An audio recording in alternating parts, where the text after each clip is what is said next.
আসসালামু আলাইকুম সবাইকে। এখন রমজান মাস আর আমাদের প্রতিদিনের ইফতারিতেই কিন্তু আলুর চপ থাকে। তো আজকে আমি বানাচ্ছি একটু ইউনিক একটা আলুর চপ, যেটার নাম স্টাফড আলুর চপ। তো এখানে আমি 1 কাপের মতন আলু সিদ্ধ করে নিয়েছি। এখন আমি এটাকে ম্যাশ করে নিব। তারপর একটি ননস্টিক প্যানে আমি দিয়ে দিলাম পরিমাণ মতন সরিষার তেল। এখন দিয়ে দিচ্ছি একটা কুচানো পেঁয়াজ, এবার আদা রসুন বাটা।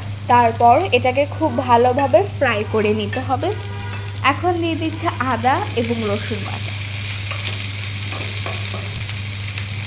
এখন দিয়ে দিলাম আমি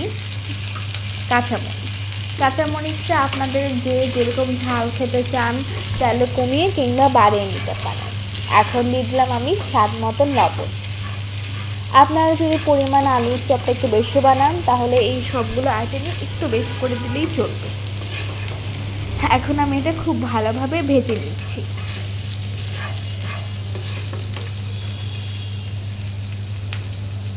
এখন দিয়ে দিলাম সামান্য পরিমাণ হলুদ গুঁড়া, শুধুমাত্র একটু কালারের জন্য।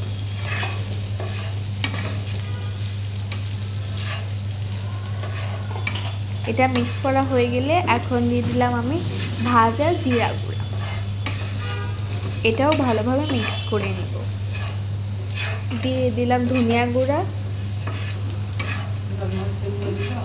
হ্যাঁ,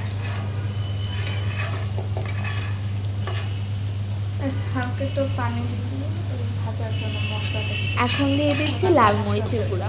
এটাও অপশনাল, আপনারা চাইলে এটা দিতেও পারেন, না দিতেও পারেন, কিন্তু দিলে কালারটা একটু সুন্দর আসবে এই আর কি। আর হচ্ছে দিয়ে দিলাম স্বাদ মতন পানি।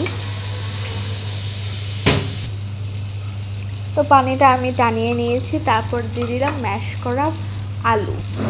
এবার আমি খুব ভালোভাবে এটা মিক্স করে দিব যাতে সব জায়গায় মশলা লাগে।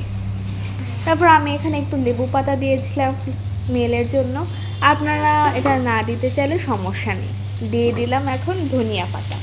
এবার আবার মিক্স করে দিব। তো ফার্স্টে আলুর পুরটাকে একটা প্লেট টাইপের বানিয়ে তারপরে আমি দিয়ে দিলাম স্টাফিং। সো আমি এখানে স্টাফিংটা ইউজ করছি চিকেন। তো চিকেনটা আমি নর্মালি ফ্রাই করে করেছি। তারপর আমি ফার্স্টে ময়দায় কোট করে নিব। ময়দায় কোট করা হয়ে গেলে দিয়ে দিচ্ছি ডিমেও কোট করা হয়ে গেলে আমি দিয়ে দিচ্ছি ব্রেড ক্রামে, যাতে এটা বেশি ক্রিসপি হয়। এই তো এখন আমি একে একে সবগুলা আলুর চপই কোট করে নিব। তৈরি হয়ে গেল আমাদের আলুর চপ। এটা আজকে আমি ভাজছি না, তো এটা আমি প্রিজার্ভ করব। তো আশা করি ভালো লেগেছে। ভালো লেগে থাকলে লাইক, কমেন্ট, শেয়ার করবে। ধন্যবাদ।